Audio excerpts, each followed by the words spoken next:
Y les quiero invitar a considerar un pasaje en la palabra del Señor en Mateo capítulo 16, versículos 21 al 24. Mateo 16, versículos 21 al 24. Y dice ahí la palabra del Señor: desde entonces comenzó Jesús a declarar a sus discípulos que le era necesario ir a Jerusalén y padecer mucho de los ancianos, de los principales sacerdotes y de los escribas, y ser muerto y resucitar al tercer día. Entonces Pedro, tomándolo aparte, comenzó a reconvenirle diciendo: Señor, ten compasión de ti. En ninguna manera esto te acontezca. Pero él, volviéndose, dijo a Pedro: quítate delante de mí, Satanás. Me eres tropiezo, porque no pones la mira en las cosas de Dios, sino en las de los hombres. Entonces Jesús dijo a sus discípulos: si alguno quiere venir en pos de mí, niéguese a sí mismo y tome su cruz y sígame, porque todo el que quiera salvar su vida la perderá, y todo el que pierda su vida por causa de mí la hallará. Que el Señor añada bendición a su palabra. Como creyentes en Cristo, yo creo que somos llamados, antes que nada, a ser discípulos de Jesús. Y creo que el propósito principal de cada uno de los discípulos de Jesús es ser como el Maestro. Yo no sé cuántos de ustedes tuvieron maestros con los cuales se identificaron, tuvieron a alguien que marcó sus vidas y que en cierta manera usted hasta imita algo que sus maestros hacen, alguna manera en la cual hablaban o se expresaban. O si eres predicador, los predicadores muchas veces cuando comenzamos en el ministerio y estamos predicando, generalmente miramos a alguien y muchas veces nos parecemos y hablamos como habla algún predicador, porque los maestros forman carácter. Y ser como Él en su carácter, ser como Jesús en su carácter es la meta, es el propósito que tenemos al ser creyentes, ser como Él en su obediencia, en su sujeción al Padre, ser y pensar como Él. Que sea el Maestro que más impacte en nuestras vidas, el Señor Jesucristo. Y entonces estaremos quizá hoy considerando qué implicaciones tiene llamarnos discípulos de Jesús, aprendices de Jesús, que es lo que significa ser discípulo, y cómo debemos seguir las pisadas de nuestro Maestro. Estamos hablando de esta verdad que implica ser discípulos y usamos quizás esta palabra con mucha facilidad. Usamos el término discípulo con mucha facilidad y decimos: soy discípulo de Jesús. Pero mi pregunta es si en realidad entendemos qué significa y qué implica ese título. ¿De qué se trata? ¿Soy discípulo porque los domingos asisto a una reunión cristiana o porque miro una transmisión en vivo de la iglesia? ¿Soy discípulo porque mi familia siempre ha estado en la iglesia cristiana y desde pequeño ha sido una tradición en la familia? ¿Soy discípulo porque tengo mucho conocimiento de datos, información de la Biblia?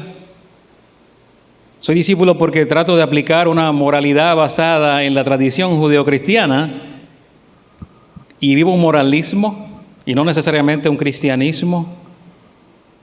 ¿Soy discípulo porque me he hecho miembro de una asociación religiosa cristiana X? ¿Qué significa esto? ¿Qué es y qué implica ser discípulo de Jesús? Porque si algo que tenemos que entender es qué implica llamarnos así. Es crucial y es básicamente ser discípulo de Jesús es vivir para Él y no para mí. Ser discípulo de Jesús es vivir para Él y no para mí. La mera asistencia regular a una reunión cristiana, por buena que sea, haber crecido en una familia cristiana de muchas generaciones, tener un buen acervo de conocimiento bíblico, procurar vivir moralmente una vida buena y todo esto que hacemos muchas veces, ser miembro oficial de una iglesia, son cosas muy buenas, grandes bendiciones, son cosas necesarias para el que las posee y las practica, pero no me convierten automáticamente en un discípulo de Jesús. Vamos a ver entonces el pasaje que vamos a ocuparnos en él hoy y que vamos a considerar, que es evidente que si eres un discípulo de Jesús, entonces es vivir para Él y no para ti. Eso es lo que implica esta vida diaria nuestra. Vida diaria nuestra. En el pasaje que acabamos de leer, vemos el verso 21. Jesús mismo declara lo que implica ser discípulo y lo que nos debe caracterizar. Y dice el verso 21, desde entonces comenzó Jesús a declarar a sus discípulos que le era necesario ir a Jerusalén y padecer mucho de los ancianos, de los principales sacerdotes y de los escribas, y ser muerto y resucitar al tercer día. Aquí hubo un cambio en el discurso de Jesús a partir de este momento. Nos dice la Biblia que Jesús comenzó a hablar con claridad de la recta final de su misión. Y antes de esto lo había dicho o lo había sugerido de una manera no tan clara como en este momento, pero a partir de este momento lo dijo con todas estas palabras claras. Jesús describe el programa que debía pasar sin alteraciones, el plan de salvación que tenía que ocurrir. Debía ir a Jerusalén y padecer mucho, número 1, por los ancianos, sacerdotes y escribas. Segundo, debía morir. Tercero, tenía que resucitar al tercer día, debía resucitar al tercer día. Y ese programa no era una propuesta, no era un plan tentativo, era algo que tenía que pasar. Jesús dice, es necesario, es necesario. Cuando dices que algo se hace necesario, la cosa es distinta. Cuando tú dices que algo es necesario, es muy diferente. Es cuando no hay otro camino, es cuando no hay otro medio, es cuando no hay otra opción, es cuando no hay otras alternativas, porque es la única manera de que algo ocurra. De eso se trata lo que está diciendo Jesús. Y este programa pactado desde la eternidad debía llevarse a cabo al pie de la letra. Era necesario que Jesús se sujetara al Padre. Era necesario porque nadie podía ocupar su lugar y tenía que sujetarse a este plan. No había alguien más que pudiera reemplazarlo en el plan del Padre. No había alguien más quien pudiera delegarse esta tarea de morir en la cruz. Nadie más podía ocupar su lugar. Aquel día cambió todo. Y aquel día Jesús habló del camino al Calvario cargando la cruz. Entonces nuestra condición y su condición hicieron imprescindible que Jesús dijera, es necesario. La condición nuestra de pecado hizo necesario lo que Jesús hizo. Es necesario que el Hijo del Hombre padezca muchas cosas. Se ha desechado por todos. No había otra manera. Entonces, esa fue la actitud de nuestro Maestro. Y sin duda, si esa es la actitud del Maestro y decimos que somos discípulos de Jesús, sin duda es un reto para nosotros como discípulos, para seguir sus pisadas. Y aquel día con el rostro y el cuerpo ensangrentado, recordamos en la palabra, por los azotes injustos, débil y agotado, abandonado por sus discípulos y seguidores, subió al monte Calvario llevando una cruz a cuesta, una cruz que no le pertenecía, o al menos parte de la cruz, el transversal, el madero. Y esa cruz la lleva allí y Él la eligió. Y esa entrega de Jesús nos habla también de nuestra manera de vivir. Jesús hizo todo esto conforme al plan de Dios y luego dijo, consumado es, y el plan de redención se había completado. Entonces, este grito de Jesús, consumado es importante porque no es un grito de derrota, sino uno de victoria. Es que vivió como tenía que vivir, es que hizo lo que el Padre quería que Él hiciera y Él se sometió al plan de Dios, al plan del Padre, siendo Dios encarnado. Entonces, habiendo dicho estas cosas Jesús con claridad, que iba a padecer y morir y resucitar, nos dice el Evangelio que Pedro inmediatamente le interrumpió.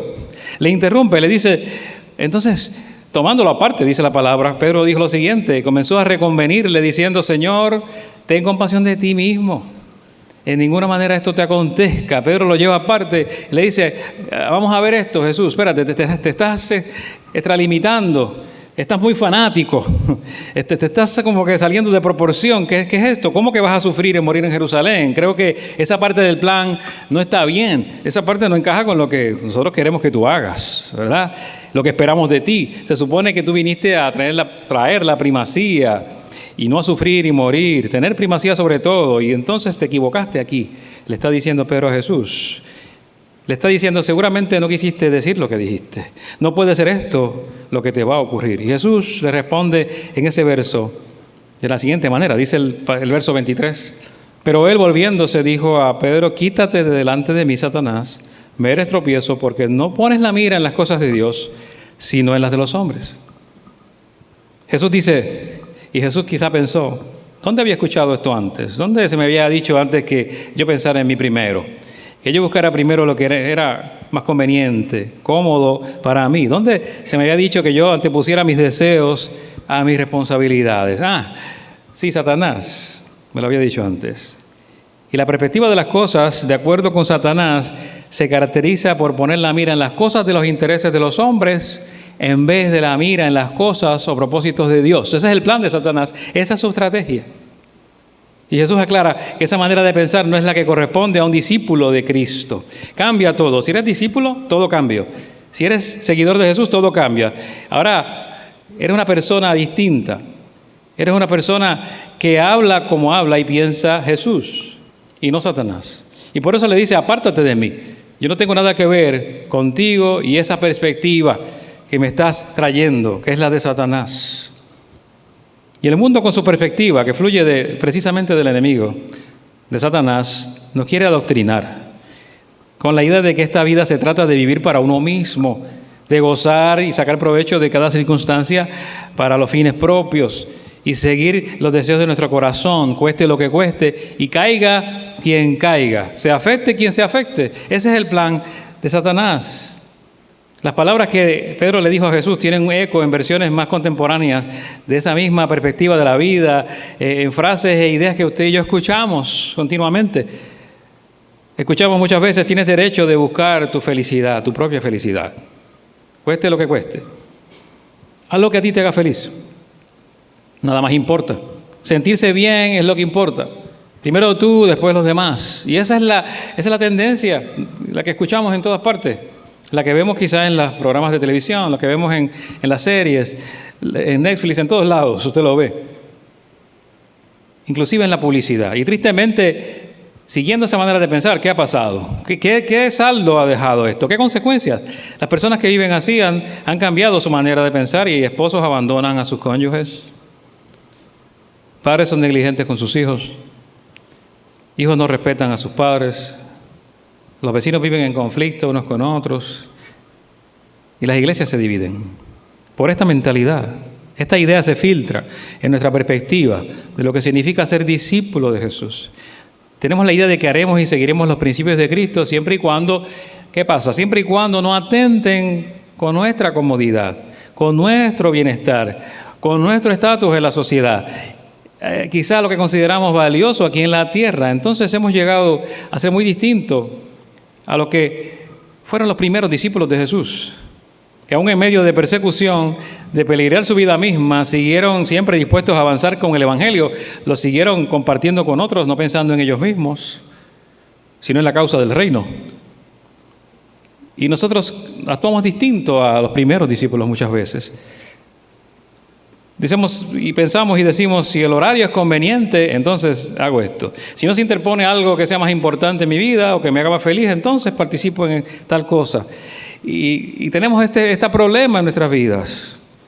Los lunes no puedo porque voy a ver la Comay y no puedo hacer nada para el Señor. Los martes porque voy a ver jugando pelota dura. El martes porque es el día que hago ejercicio. El miércoles tengo que ir a Marshalls. El jueves voy a trabajar mucho, demasiado. Los viernes estoy cansado y voy a comer fuera. El sábado es para la familia, limpieza. El domingo me quiero levantar tarde. Y esas son las maneras de pensar muchas veces. Pero nos repetimos a nosotros mismos las palabras de Pedro. Ten compasión de ti mismo, lo que le dijo a Jesús. Ten compasión de ti mismo, es decir, piensa en ti primero. No es cómodo, te hará salir de tu zona de confort, esto de ser discípulo. ¿Okay? Por lo que has batallado en la vida, mejor sigue con tu religión de conveniencia. No hay que ser fanáticos y todas estas cosas que nos hemos inventado. Y ciertamente vivimos como discípulos en todo lo que hacemos y muchas actividades en sí mismas, ¿verdad? No son contrarias a nuestra sujeción a Cristo tal vez, pero si hay algo que debemos cuestionarnos es cuánto nuestro cristianismo se ha vuelto un cristianismo de conveniencia. Soy discípulo de Jesús siempre y cuando no me afecte mi comunidad. No me toquen aquellas cosas a las que tengo que dejar de pensar en mí primero y vivir para Él. Pero Jesús nos aclara entonces lo que significa nuevamente ser discípulo de Jesús, lo que implica ser como el Maestro. Nos dice en el versículo 24, entonces Jesús dijo a sus discípulos, si alguno quiere venir en pos de mí, niéguese a sí mismo, número 1, tome su cruz, número 2, y sígame. Niéguese a sí mismo, tome su cruz y sígame. 3 cosas cruciales, 3 aspectos cruciales. Y esto de tomar la cruz muchas veces se ha confundido. Se ha confundido con muchas cosas, con sufrir demasiado, con infligirse el sufrimiento uno mismo, con muchas cosas. En una ocasión un marido sale para la iglesia, un esposo, la esposa no fue porque no se sentía bien y va a la iglesia y llega y regresa de la iglesia.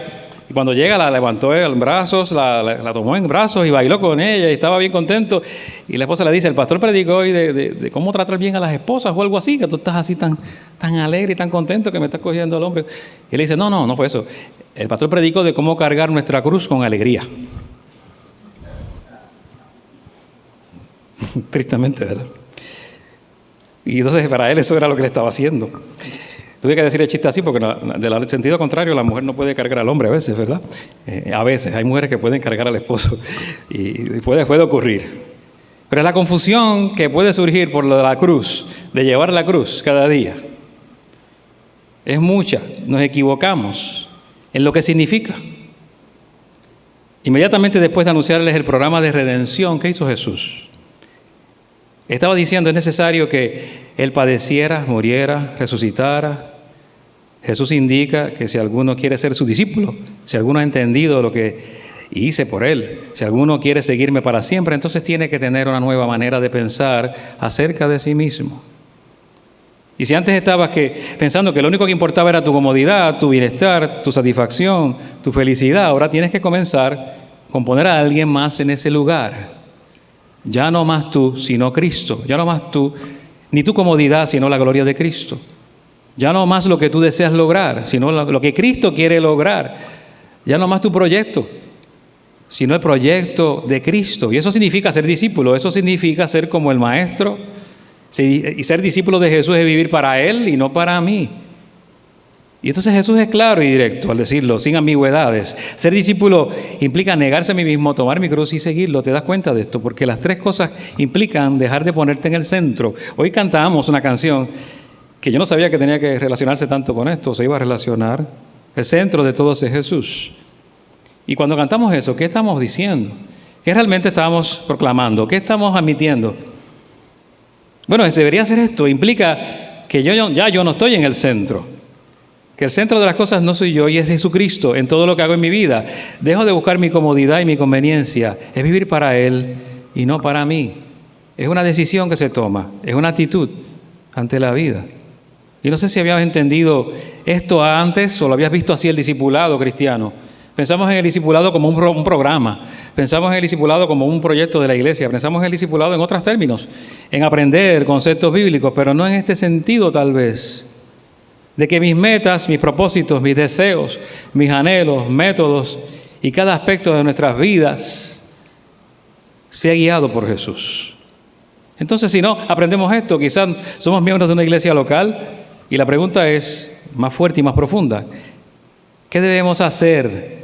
¿Y en qué debemos convertirnos hoy? Soy discípulo. Tristemente, en la actualidad, quizás no es así necesariamente. Ser discípulo es vivir para Él, no para mí. Y él mismo lo aclara en este pasaje y nos dice que hay que morir a uno mismo. Hay que estar listo para llevar la cruz y hay que seguir sus pisadas en todo. Ser discípulo del Maestro implica una renuncia total a uno mismo y una entrega total a Cristo. De eso se trata. Ser discípulo de Jesús implica morir a mí mismo. Es importante, es cambiar mis deseos personales por sus deseos, cambiar mis metas por sus metas, usar sus métodos, no los míos, es hablar sus palabras y no las mías, es vivir de acuerdo con su estilo de vida y no con el que me dé la gana a mí, un estilo de vida que no se trate de mí, sino de Él. Y eso nos suena muy agradable hoy día. Cuando hablamos en estos términos de no vivir como yo quiero, le cuesta a la gente. Es aprender a callar cuando quiero hablar, aprender a hablar cuando quiero callar, aprender a ser paciente en vez de explotar, aprender a ser diligente cuando no quiero ser diligente, aprender a pedir perdón cuando quiero alejarme de mi orgullo, aprender a compartir en vez de ser egoísta, aprender a decir no a la impureza sexual cuando se ha tentado a mancharme con ella. Todo esto implica ser discípulo. Son tantas cosas. Implica tomar mi cruz, es decir, estar cada día listo a vivir y a morir por Él. Mi vida ya no es la que es más importante. Cuenta el que Jesús sea conocido en la tierra y que Dios sea glorificado. Es lo que cuenta.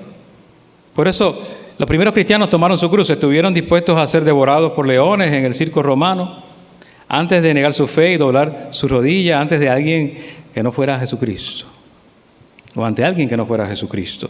Y hasta ese momento, quizás hasta este momento nosotros no hemos sufrido persecución a esos niveles, no estamos en este nivel de persecución como lo tuvieron los primeros cristianos, pero quizás rechazos recibimos, burlas, discriminación, despidos, aislamientos, agresiones verbales en ocasiones, físicas en otras, por nuestra fe. Pero la Biblia nos advierte que esto puede llegar y puede pasarnos a niveles intensos. Entonces, con todas las ideologías que están de boga, en moda, trending, las que llamamos trending, entonces no tardará mucho en ser probada nuestra lealtad a Jesucristo con cosas peores. De muchas maneras. ¿Cómo vamos a responder? ¿Seguiremos viviendo en una fe de conveniencia que no está dispuesta a sacrificar su comodidad cuando llegue el momento de prueba? Porque ser discípulo de Jesús también implica seguirlo, regir mi vida por sus preceptos, por su ejemplo, por su promesa, seguirlo a donde quiera que me lleve, aunque no sea el camino más fácil, ni el más cómodo, ni el más rápido. Es importante seguir a Jesús.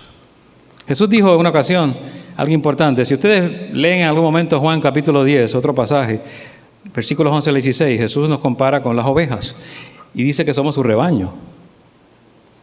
Pero en Juan capítulo 10 también, más adelante, del 27 al 29, dice: mis ovejas oyen mi voz y yo las conozco y me siguen, y yo les doy vida eterna y no perecerán jamás, ni nadie las arrebatará de mi mano. Mi Padre que me las dio es mayor que todos y nadie las puede arrebatar de la mano de mi Padre. Entonces está diciendo que las ovejas siguen al pastor, que oyen su voz. El discípulo oye la voz de Jesús, sigue realmente a su maestro, pero la figura también aquí es que es como una oveja que sigue su pastor. Somos comparados con ovejas en la Biblia. La oveja es un animal cuya visión no es muy buena, es un animal con una visión que es correcta, pero el campo visual que tiene es estrecho y es frontal. Ven hacia el frente, no ven la periferia. ¿Sí? Lo que les impide muchas veces ver los riesgos, los peligros que hay lateralmente. Eso es uno de los problemas de la oveja. Son dóciles, en sentido general, son tímidos. Así son las ovejas, son tímidas y se asustan fácilmente. Son sociales, ¿verdad? Pueden formar rebaños hasta de 1000 ovejas, pueden estar juntas. Pero cuando son apartadas del rebaño, las ovejas se estresan. Las ovejas, cuando se apartan del rebaño, emiten balidos a los demás miembros de la manada y golpean el suelo. Se desorientan totalmente. Las ovejas se vuelven torpes cuando se alejan de ese rebaño. Entonces, cuando miramos la comparación, Dios tuvo esa iniciativa de decirnos que somos como ovejas, que requerimos tratamiento adecuado del pastor para estar lejos del peligro y desarrollarnos. Hay un pastor que habla acerca de las ovejas. Dice: no son criaturas fuertes. Un pastor de ovejas. No son criaturas fuertes e independientes, ni cazadores orgullosos, ni son depredadores tampoco feroces. Son en realidad animales que dependen de su pastor, que son dependientes del pastor para su cuidado. Son sin dirección, son propensas a vagar. Incluso si usted las pone en un entorno perfecto, con todo lo que necesiten, pastos verdes y el agua que necesiten, aguas tranquilas, tarde o temprano terminan por vagar. Así es la oveja naturalmente. Y si un pastor no las conduce, si él no las administra, si no las mantiene bajo vigilancia constante, van a vagar y se van a perder. Y van a ser presa común. No pueden huir tampoco porque no son rápidas. Si hay una amenaza, no pueden escapar. No son ágiles tampoco. Las ovejas no pueden gruñir ni ladrar para amedrentar a otros animales, a los depredadores. No pueden asustar al depredador con sus dientes. No poseen veneno para paralizar al atacante. Lo único que puede hacer es balar el ruido que emiten. Las ovejas no pueden luchar. Entonces, si no pueden luchar, no pueden huir, no pueden ahuyentar, entonces, ¿qué hace una oveja cuando viene el peligro? ¿Sabe qué hacen las ovejas? Cuando hay peligro, las ovejas se reúnen. Están allí reunidas y cuando se acerca un depredador, digamos un oso, las ovejas se reunirán con las demás en una manada y correrán en círculos, en pánico. Eso es lo que hace la oveja, naturalmente. Con la esperanza de que el oso, cuando vaya a atacar, no ataque a esa oveja, sino a otra oveja. Si estás allí, tú eres la oveja, que estás allí con la esperanza de que el oso decida por otra presa. Sin un pastor para protegerlas, van a ser interceptadas y devoradas. Así son las ovejas. Y nos dice el Señor que Él es nuestro pastor y nosotros sus ovejas. Las ovejas son torpes, como dice este pastor que le acabo de mencionar, sin dirección, indefensas. Así que yo supongo que cuando Dios dice que somos ovejas, necesitamos un pastor, no quiere decirlo como un cumplido. No nos está dando un cumplido. Es una evaluación muy realista de lo que somos y lo que necesitamos. Somos ovejas que somos completamente dependientes del buen pastor. Tú y yo somos dependientes del buen pastor, de Jesús. Hay una necesidad de reconocer que somos dependientes de Jesús, que no podemos valernos por nosotros mismos necesariamente y que Él es el que es importante en nuestras vidas y la dirección que nos da. Hay diferencias, claro, y miren qué interesante porque se han identificado diferentes clases de ovejas. Hay ovejas maduras, que son esas ovejas que permanecen en el redil. Así las clasifican los pastores de ovejas. Van al paso del pastor, no se extravían, no son rebeldes, no son contenciosas. Las ovejas de este tipo son maduras, pero hay ovejas que se adelantan. ¿Okay? Estas ovejas el pastor las pone, le pone una piedra amarrada a la pata izquierda trasera para hacer su caminar más lento, porque se adelantan, se van más adelante de lo que sería el rebaño, hasta que aprendan a caminar al paso del rebaño. Y el pastor hace esto, y es una especie de freno para esa oveja que se adelanta. Pero hay ovejas que se retrasan también. No van con el rebaño, se quedan atrás. Y a estas el pastor les da un golpecito en la cabeza o las amarra de otra que va al paso correcto hasta que aprendan a mantenerse en el redil. Es la única manera que no se atrasen. Está la oveja contenciosa. Cuando dos ovejas pelean entre sí, el pastor las amarra pata con pata por un tiempo, hasta que se dan cuenta que tienen que aprender a comer, beber y convivir juntas. Y así corrige esta conducta contenciosa. Las ovejas que buscan pastos ajenos, hay otras ovejas. Son ovejas que las que saltan la verja del redil para buscar pastos en lugares ajenos. Y el pastor le echa aceite amargo a los pastos que no son del redil para que ellas aprendan a mantenerse dentro del área. Busca la manera de que se mantengan en el redil. Están las ovejas que se extravían. Las ovejas que se alejan tanto del redil que se pierden y no saben regresar. Y el pastor las busca y las trae de nuevo. Y están las ovejas inconstantes. Estas son las últimas. Las ovejas inconstantes son las que llaman las perniquebradas. Estas ovejas tienen de todo un poco. Se adelantan a veces se atrasan, se rebelan contra el pastor, contienden con él, con las demás ovejas, buscan otros pastos, pierden el camino y van arrastrando otras ovejas tras sí. El pastor le tiene que buscar de nuevo, las rescata. Pero estas ovejas el pastor tiene que tomar una decisión dolorosa. Les aplica una disciplina un poco más fuerte. Las acuesta en una mesa y con un palo les da con fuerza de modo que les quiebra el muslo. Luego las venda, la entablilla para que sane, pero al entablillarlas lo hace de modo que los huesos no unen tan bien y quedan cojas. Entonces hay ovejas perniquebradas, se llama esto. Y hay seguidores de Jesús que están así, perniquebrados.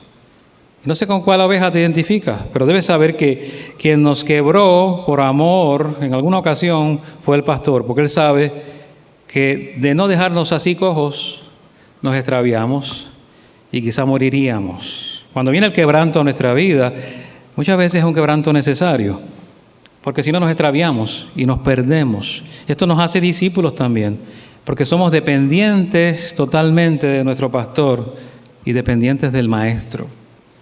Totalmente. Entonces, si yo vivo siguiendo a Jesús como una oveja que sigue al pastor, seguiremos sus preceptos y seguiremos sus promesas y viviremos así por gracia. Pero Dios a veces tiene que tomar medidas para que no nos extraviemos, para que no nos perdamos, para que no nos adelantemos, no nos atrasemos, para que no estemos en contienda, para que de una forma u otra no busquemos pastos ajenos, para que no entremos en rebeldía. Y Jesús agregó algo más. En Mateo 16:25 dice, porque todo el que quiere salvar su vida la perderá, y todo el que pierda su vida por causa de mí la hallará. Ser discípulo de Jesús es perder tu vida, aunque nos suene difícil.